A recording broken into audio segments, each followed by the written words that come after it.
Welcome to Tellytale. In our last episode, we asked, why is Alice convinced that Tori McElroy has recently talked to Pauline Ortona? The answer lies in Alice's sharp observation.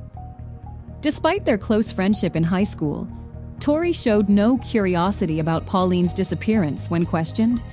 This unusual lack of concern led Alice to conclude that Tori already knew what had happened to Pauline, indicating recent contact between the two. In today's episode, we take a mysterious turn in Odd Billy and the Backpack. Sharnell Yates, Schomburg's only police officer, finds herself uneasy as she follows Odd Billy Sniderman to a campsite where he claims to have found a backpack. Billy's strange behavior and the unsettling discovery at the campsite suggest there may be more to this story than meets the eye. Join us as we delve into this gripping new chapter, unraveling the secrets hidden in the woods. Let's dive in. Sharnell Yates made an elaborate fuss of pulling down the sun visor and adjusting it to keep the early morning sun out of her eyes. She fiddled even longer with the little portable radio taped onto the dash of Schomburg's sole police car. When the dial finally hit on the local weather report, she listened with head cocked to one side, as though it was the most important communication of her day. What Sharnell was doing, and she freely admitted it to herself, was anything that would keep her from having to make small talk with Odd Billy Sniderman in the passenger seat beside her. Not that Billy was a chatterbox, but he was unpredictable and explosive.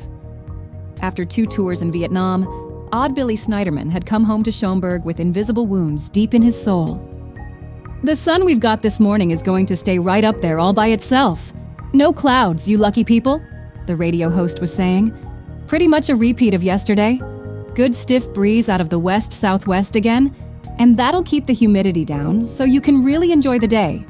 High of 76 degrees, or if you're one of our listeners just over the border, that's about 23 Celsius and snother mile, keep straight."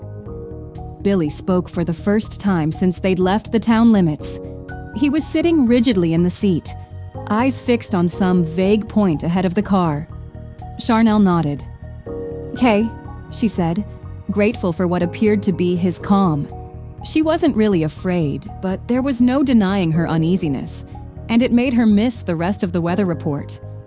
Billy had never actually harmed anyone, to her knowledge, or done anything blatantly illegal, at least by Schomburg standards. A larger community might have charged him with vagrancy, or perhaps found reason by now to force him into a treatment program. But small towns can be quite accepting of strange behavior, especially from one of their own. That was pretty much the case with Billy. There was no question he'd earned his nickname. Odd Billy was often seen holding animated conversations with unseen companions. The look in his eyes was, well, scary. A feature that somehow seemed a bit more frightening because of his tendency to suddenly appear behind people without making a sound. No one, it seemed, ever heard him coming. Then there was his persistent habit of going into the stores on Main Street through the back door. In Schomburg, where nobody used locks in the daytime, that was easy to do. Perhaps the oddest thing about Odd Billy was the expression on his face. Sharnell had known him more than 30 years and had never once seen it change. He spoke once more, again, without moving. "Loggin Road runs off to the right after those trees up there. That's where you turn." Sharnell could see the road he was referring to and turned onto it a few seconds later. "What were you doing way up here yesterday, Billy?" she asked. "Walkin'." She was going to ask why, but thought better of it. He'd already agreed to show her the camping spot where he'd found the backpack, so for now, she felt it best not to push. Just before dusk the evening before, Billy had come in the back door of the Blue Spot Cafe with the pack over one shoulder. Visiting the cafe was pretty much part of his routine. He often came in after the supper crowd had gone, to cadge leftover fries, and the owner usually obliged. Normally, the backpack would not have raised eyebrows, except that Sharnell had been asking questions on Main Street much of the day yesterday. The police down in Missoula had asked her to look around for a couple who'd been camping in the Schomburg area and were overdue on their return. Sharnell had talked to the town's eateries and outfitters, as well as several other likely stores. They were 3 minutes or so along the logging road now. It ran straight, but the surface was rough, and Billy had a hard time maintaining his rigid pose. "Oh, up there," he said, suddenly pushing his hand in front of Sharnell's face to point out her side window. "Smelled smoke down here and went up to see. It's about couple of 100 yards or so. Fools?" Before he got into the car, Billy had told Sharnell he'd found the pack left behind at a campsite. During the telling, he'd become quite upset over the fact that the campers had left the site without putting out their fire completely. When the two of them reached the camping spot, it appeared much as Billy had said. The remains of a campfire were strewn in front of flattened grass where a tent had been pitched. Sharnell had to get to her knees to see them, but it didn't take her long to find the holes the tent pegs had made.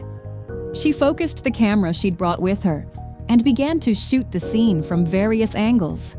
Just like fiddling with the sun visor and the radio, taking pictures gave her something to do while she worked out her strategy. Clearly, she was going to have to challenge Billy with the flaw in his explanation of how he found the backpack. As well, she was going to have the campsite examined more thoroughly, and then she'd have to organize a search party. All that had to be arranged from town, however.